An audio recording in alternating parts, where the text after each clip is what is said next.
Get up, get up, get up. Niggas ain't gon' do shit to me. No. I be chillin' by my lone. A lot of niggas wanna hurt me, a lot of niggas wanna murk me. I refuse to let them hurt me, no. I still ride around with that 30 in my pockets, big as Shirley. I refuse to let them hurt me, no.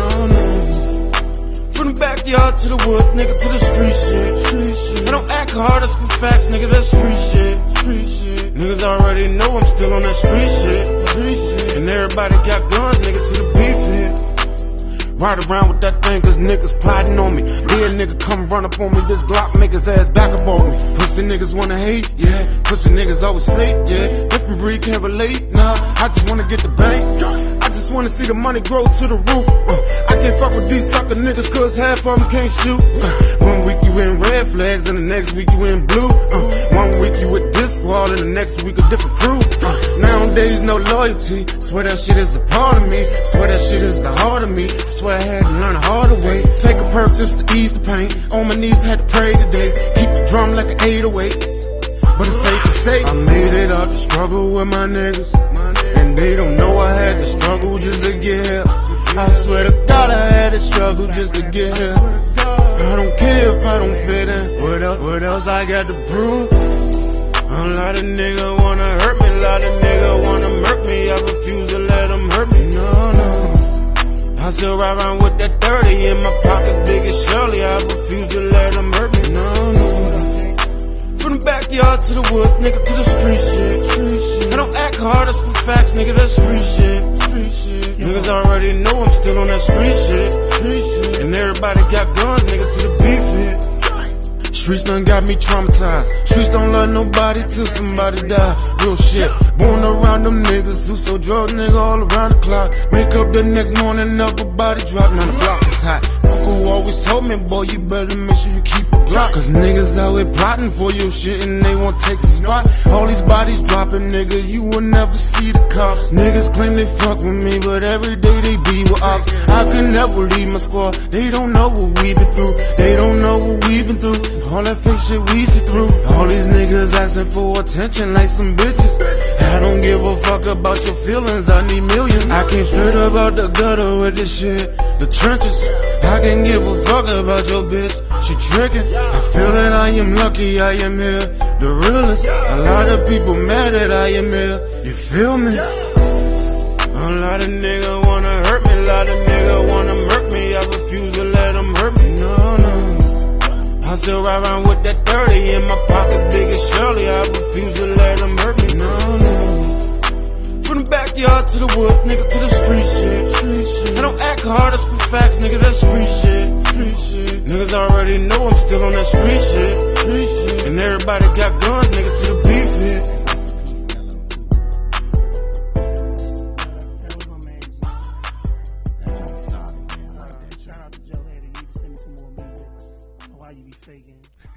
Every time I see you, I'm gonna run up on you, be like, "Yo, where the new music at, nigga? You know you got the email."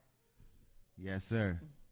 What's going on, Khaled? I'm still waiting for you to send me music from your son, and we'll set up an interview ASAP. Yes, sir. But so we're back with Big Hand-No, and we here. It's been a great interview. If you missed it, it actually got broken 2 parts. It's the second part of it. Yes, sir.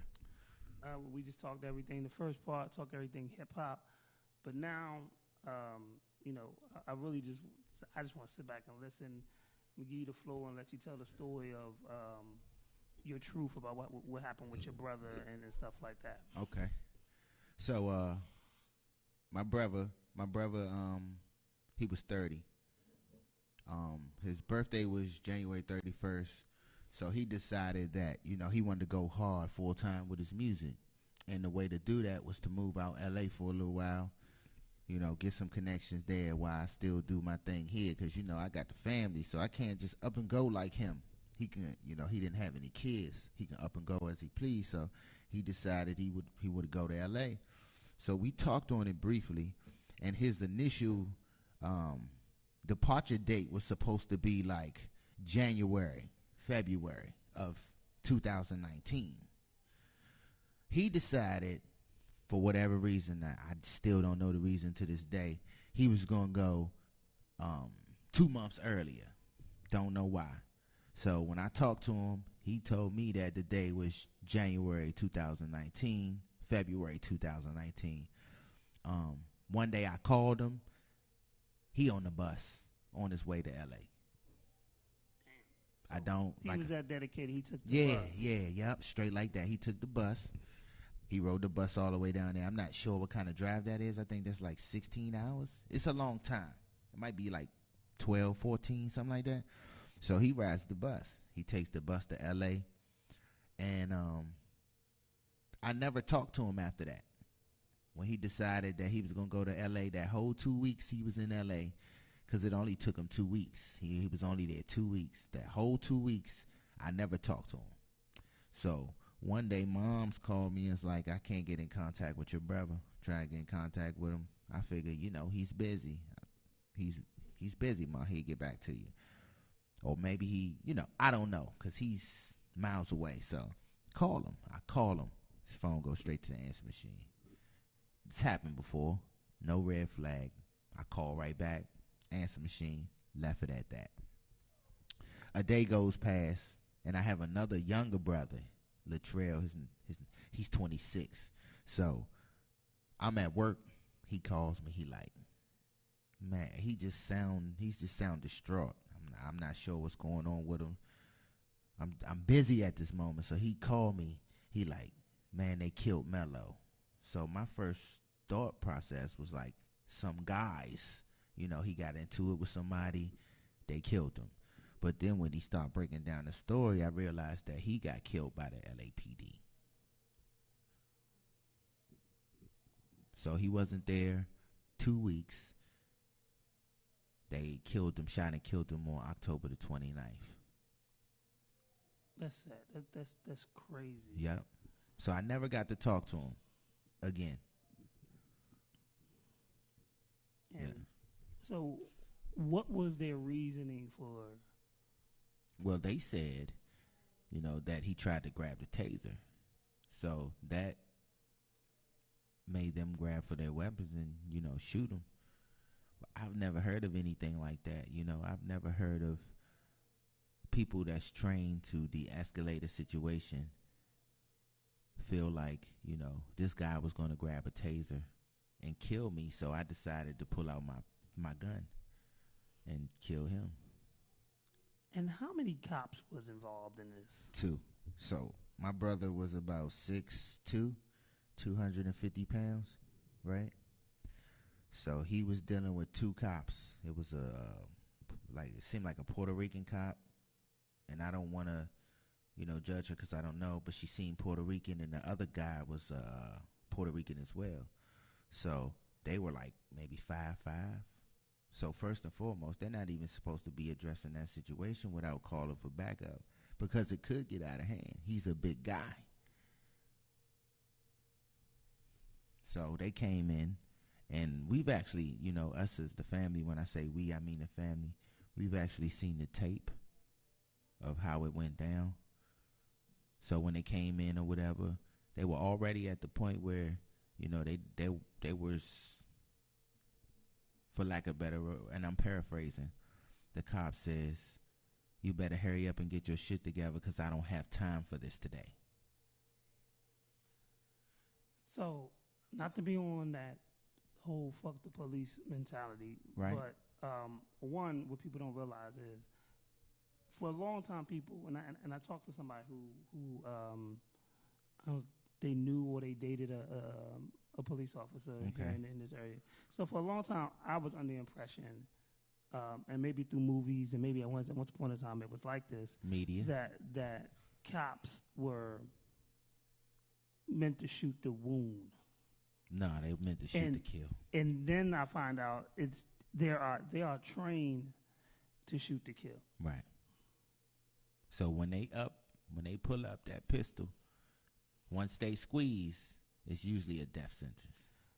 And I want people to understand that, like, when you're in a situation like that, like, they're not trained, like, only in Mel Gibson movies, right, where they're gonna, like, try to shoot you in the arm or something, like when they draw that gun, it's meant to kill. Right. Correct.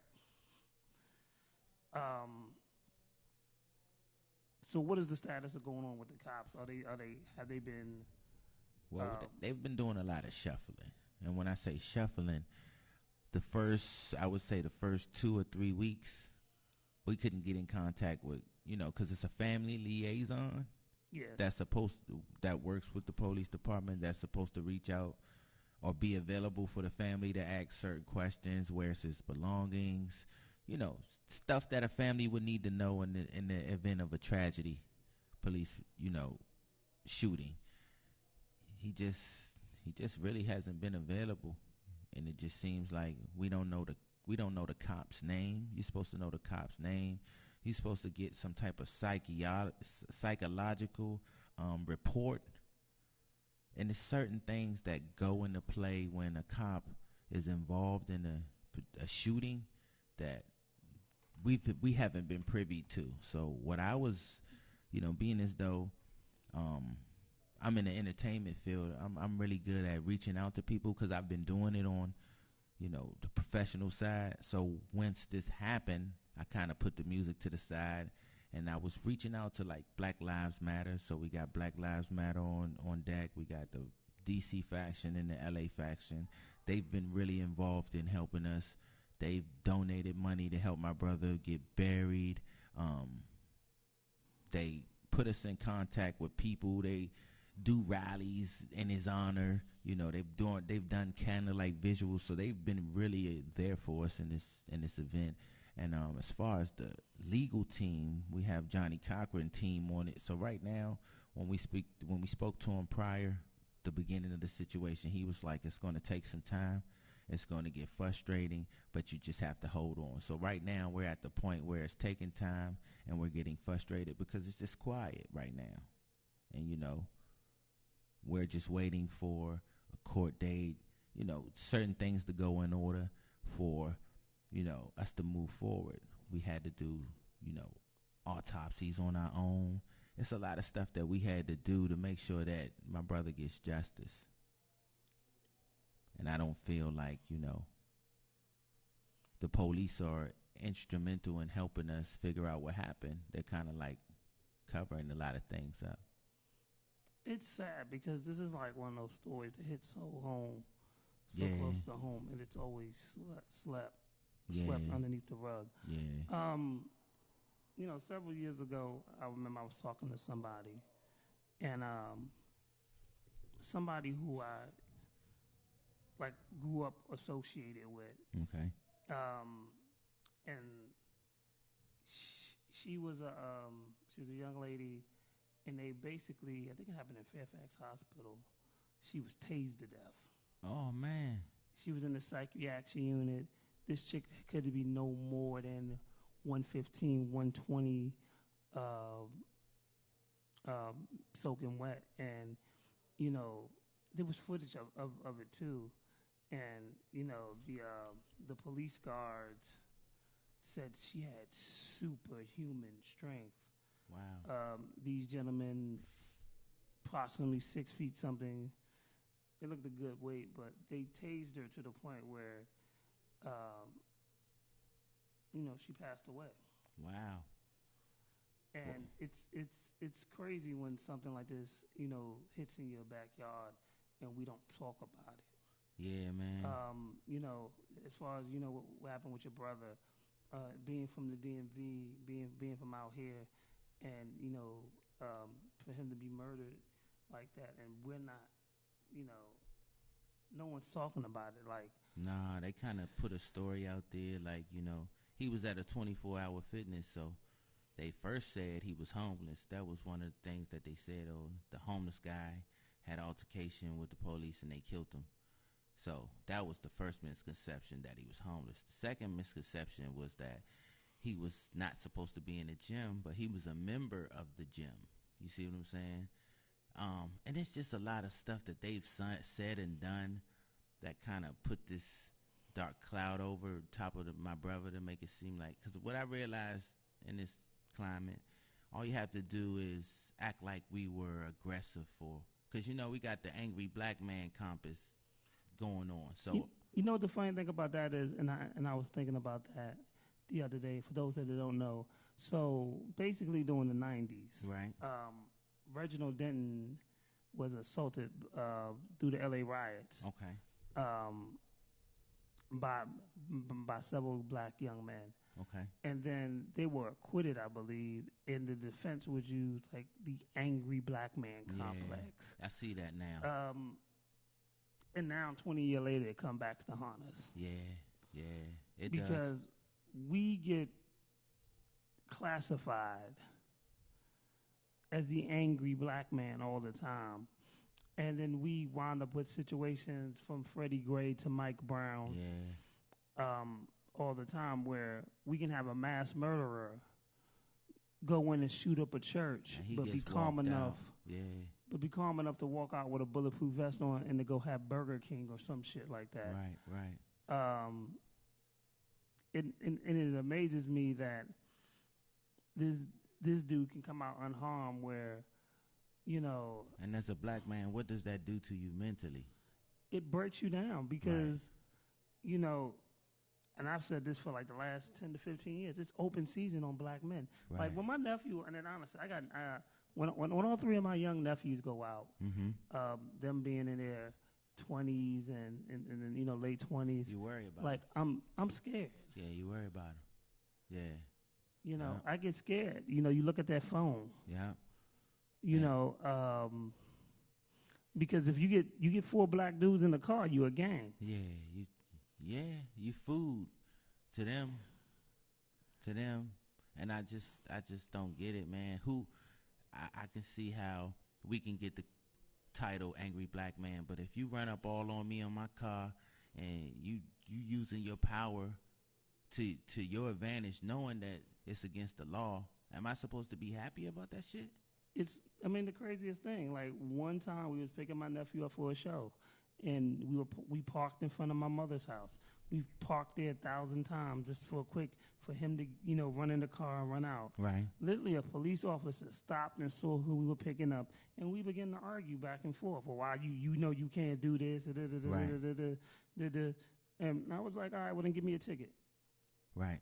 Well, if I'm doing something illegal, come arrest me. There you go. You cut straight to the point. But check this out. This is even bigger pill to swallow. We live in a society where if a cop gets scared, he can act off an impulse, right? Which means he can pull out his gun and do whatever he wants to you. But on the flip side of it, as a black man, I have to be calm while you got your pistol in my face. Exactly. You understand what I'm saying? So you can lose your cool because you're scared with the pistol in your hand and do whatever you feel to me. But I have to be calm while you yell out these orders with your pistol in my face. That's something to think about. You know, it's the equivalent of beating a child and telling him to stop crying. Yeah. How you want me to calm down, but you're yelling in my face to calm down? There you go. So that's not de-escalating a situation. They don't de-escalate. It's been times where we've called the police for help, and they come trying to lock me up because I might be a little irate at the situation, what's going on. I'm in protection mode for my family, and instead of coming to address what the call was about, you come and start addressing me. But we called you.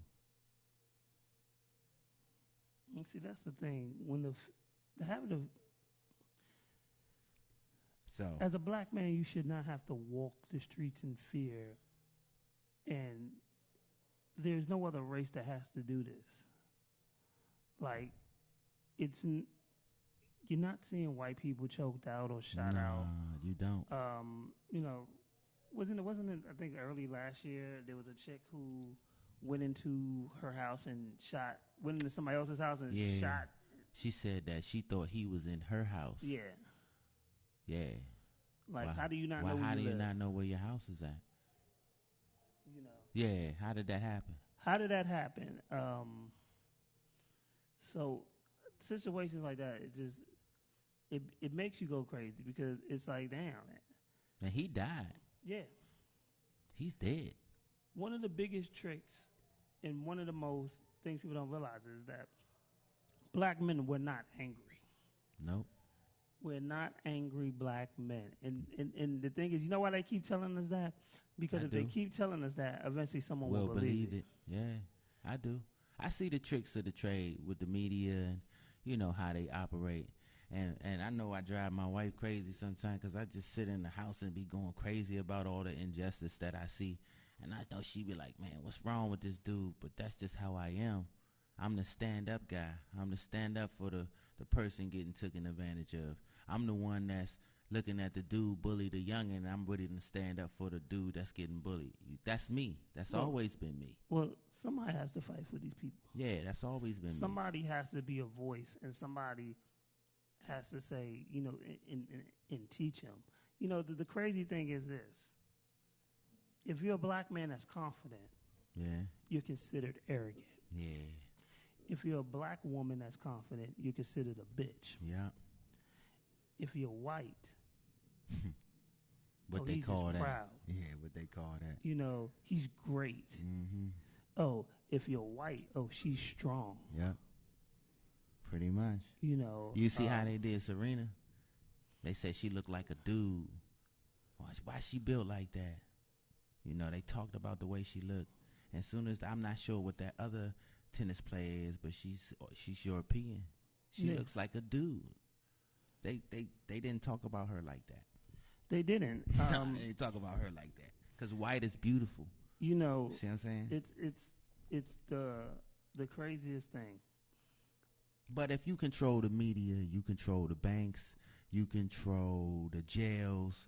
If you control everything, you could abuse your power. And that's what I see happening right now. Well, keep in mind. I remember when Tiger Woods was on top of the world. He was on video games. He was on this. He was on that. And look how quickly they took him down. Yeah. You know. Yeah. When you get too powerful, they have a way of pulling those strings. Mm-hmm. Pretty much. I mean, but they control everything. Yeah.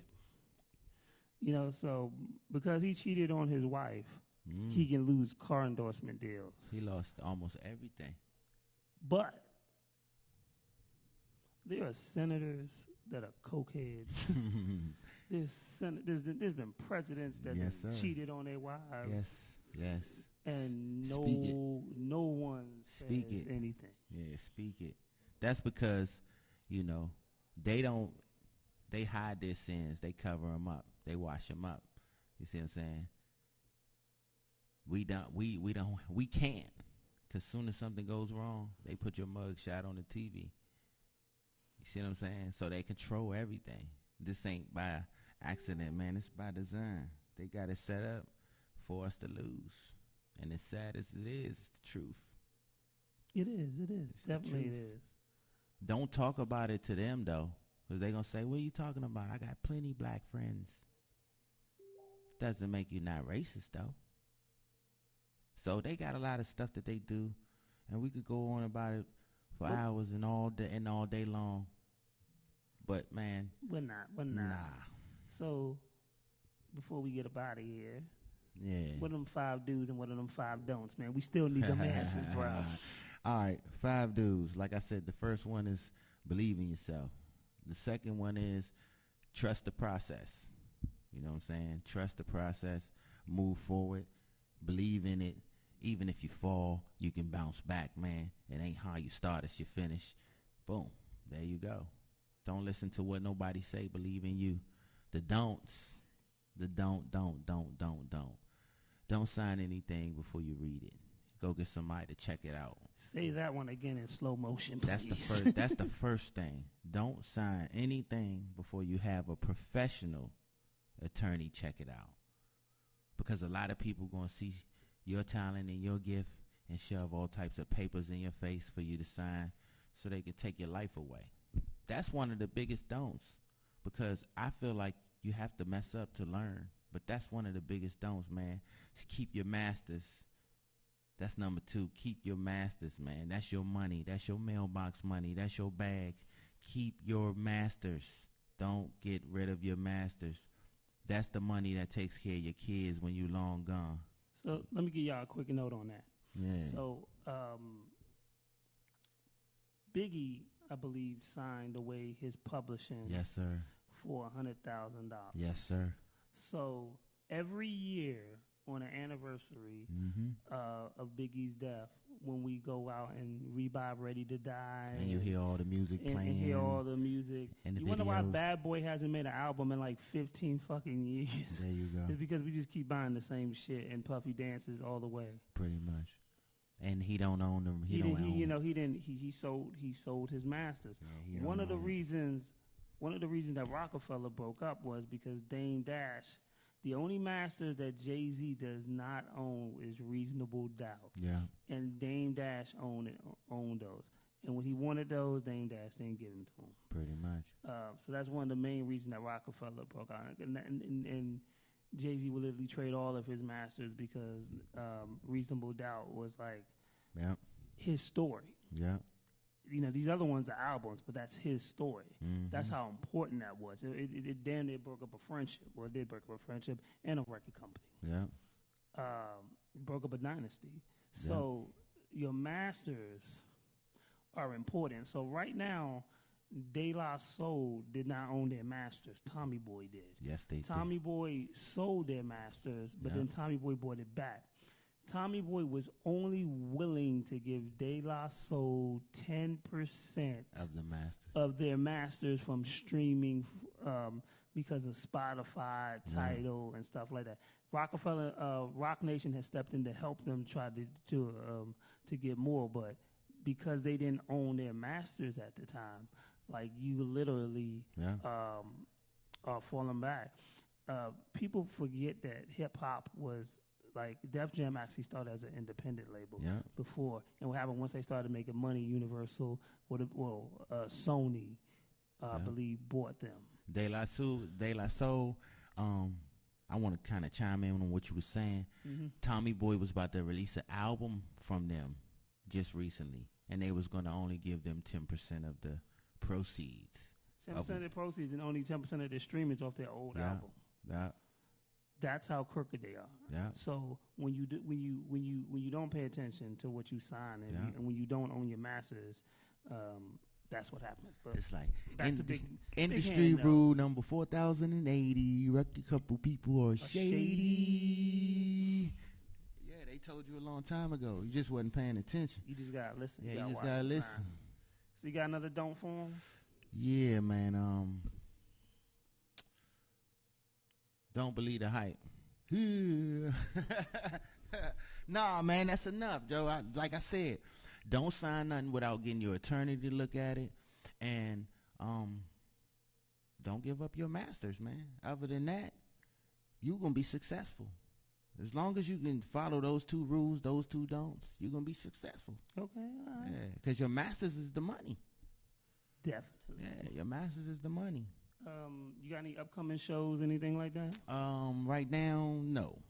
Like I said, I'm only doing shows that's lucrative because I realized in the DMV, they do a lot of open mic play where you pay to rap in front of a bunch of jokers that don't want to hear you rap no way. So you get nothing from it. So unless people are coming to the table, opportunities because I know my value, nah, I ain't doing no performing. What about, you got any videos, anything? Yeah, I got plenty of videos on the Big Hand No channel on YouTube. You can see those. Those are free. My channel is Big Hand No. That's BIGHAND-No,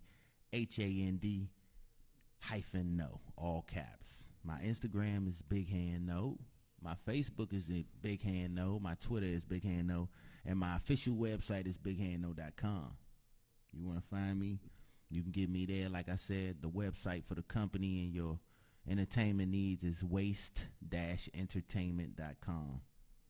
We just dropped a movie, so if you want to see this. I know you just gonna say that all nonchalant. Yeah, I mean, you know. Yeah, we just dropped the movie. What's going on with this movie? Okay, so the movie is pretty much a documentary that shows you the beginning because, you know, everybody likes the end result, but what happened before that? It shows you the behind the scenes on what steps we took and what we had to do to get to where we are at this point.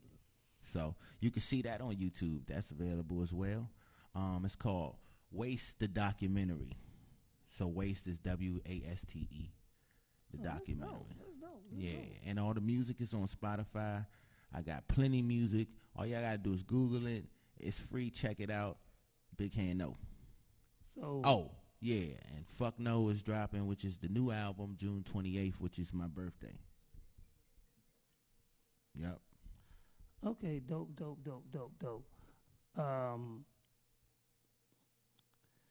That's dope stuff right there.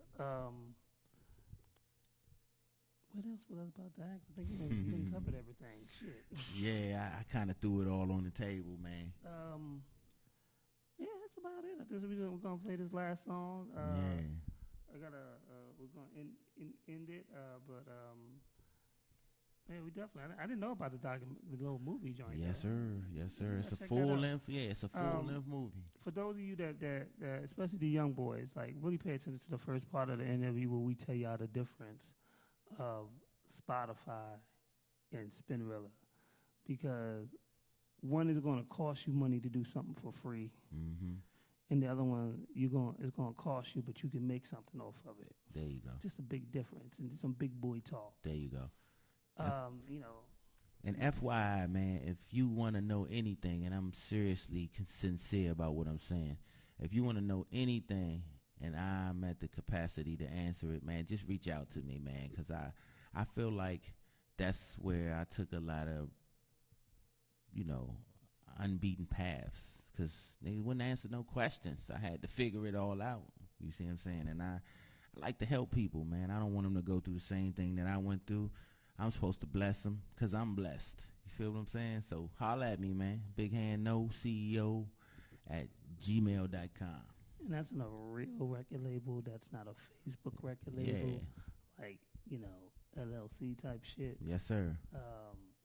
And we about to get up out of here. I'm playing my homegirl, Tabria. She is one of the lead singers for Rare Essence. This is her single, Lush. Salute.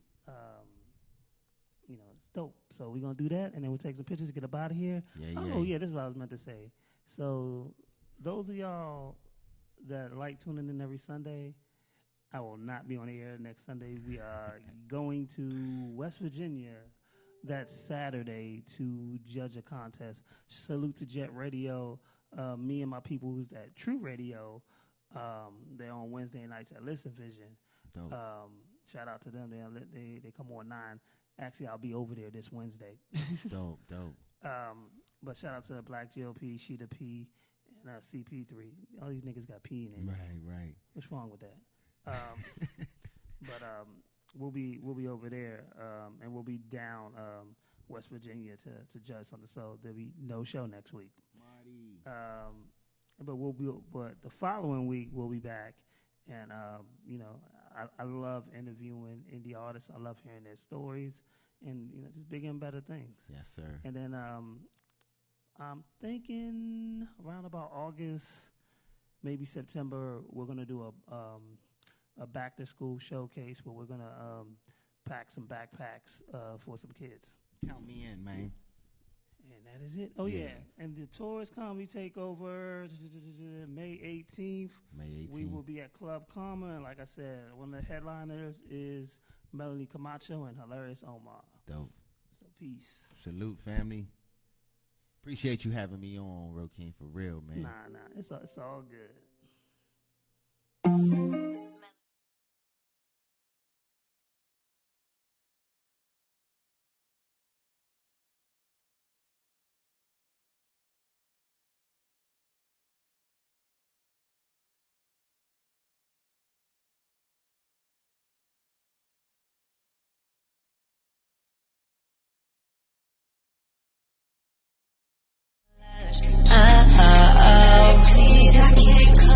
I'm a lush,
about